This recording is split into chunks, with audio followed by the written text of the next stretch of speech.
Okay, and our final speaker of the night is Michael McPhearson, who is a co-chair of United for Peace and Justice and the director of Veterans for Peace.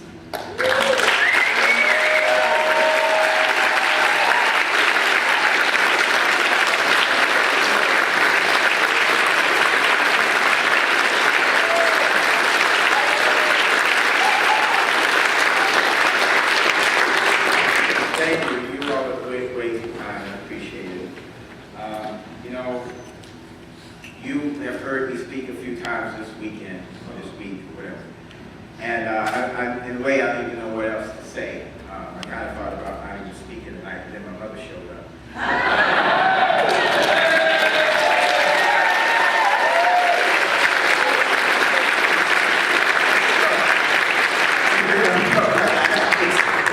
She's here.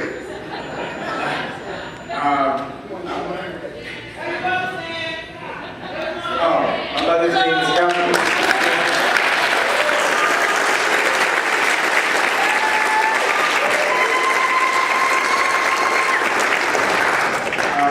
I have to give all props to my mother.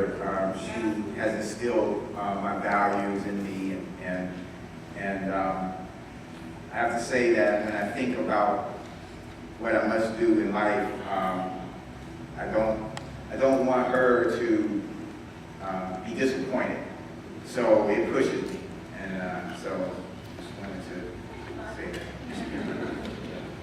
that. So I want to thank Reverend Hagler for having us here. I would like to thank Reverend West, everyone that's here. This has been a very powerful evening. We have some courageous, just courageous people here speaking before us, letting us know what the policy of our government is doing around the world, and reminding us really as veterans the role that we have played in these policies. And then we also have had people talk to us about what's happening in our country. It's really the same thing. It might not be quite as brutal, although depending on who you are and where you are at a particular moment, it can't be as brutal. So what it boils down to is that we are in, as it has been said in different ways, a world struggle. All of us as people of the world are in this struggle.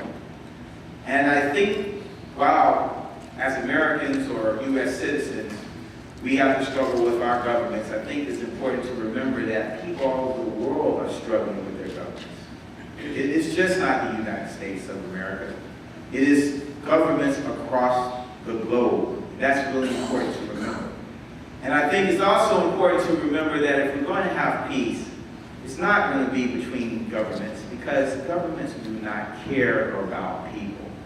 They do not care. They're only concerned about maintaining themselves. That's what governments do. In fact, when our Constitution was made, they said that.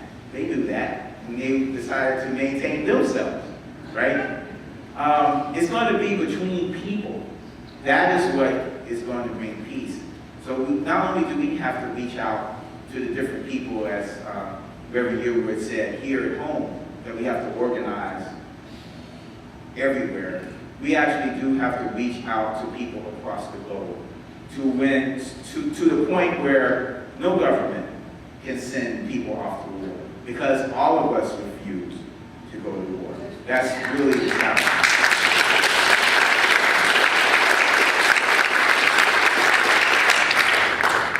So, you know, I'm not going to take long because I've talked several times, as I said before, so I just want to reiterate some of the things that I've said. I think that basically as Veterans for Peace, there are not a lot of people out from the community here, but I want to thank you for coming and sharing this time with us.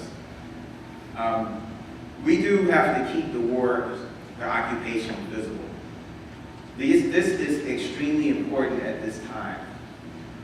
And as I said before, if we don't do it, and I mean the peace movement, who is going to do it? No one. Because people really are are caught up in what's going on in their lives, and that's fair. We can't be mad about that. In fact, we have to support them. That goes back to the organizing, the fact that we don't have other people here with us.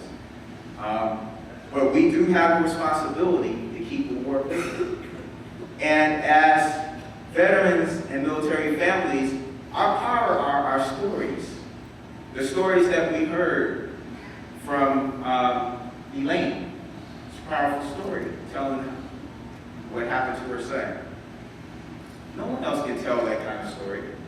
No one else but veterans can tell the stories of the things that we have done and what has happened to us. To remind people what war is really about. It's not Hollywood. It's not a video game. This is real. And we should use that. And we should remember that that is our most powerful tool in our kit. That is our most powerful tool. I know we protest and hit the streets. That's good. We need to do that. But our most powerful tool are our stories, because it changes people's heart. It brings tears to people's eyes. And it makes people think, because they're wondering, why am I crying? It makes them wonder. And then that's when it starts to get into their brain. The next thing we must do is hold administration accountable. We have to do that. We have to do that in terms of what he said he was going to do and what he is doing. He said he's going to bring the troops home. And like I said earlier today, when's the last time we left somewhere that we invaded? Someone said Vietnam. So when was the last time we left that we weren't forcibly? I don't know, right? So we have to make them bring the troops home. And Rayed reminded us that our process has begun. So it might happen because it's begun, but we have to force it. Something I want you all to remember though is Obama told us what he was going to do in Afghanistan. It wasn't like he didn't tell us. You know, so I heard it, I knew it. We do it because didn't we pass a resolution last August? Yes, we did. And the night that McCain and Obama were having their debate, we put out a letter that I wrote talking about what we wanted. So we knew that. We were ahead in many ways of many people when it came to hold them accountable in Afghanistan. So we knew that. So we have to change the public's mind, and it's changing actually. We have to keep pushing. But the last thing about that, though, before I go to the third thing that we must do, is that it says a lot about the American people that even though Obama told us what he was going to do, that people were still excited. I was excited, but I was also sad. And I don't know how many people were excited and sad. So I think that points to us that the challenge is just not the administration.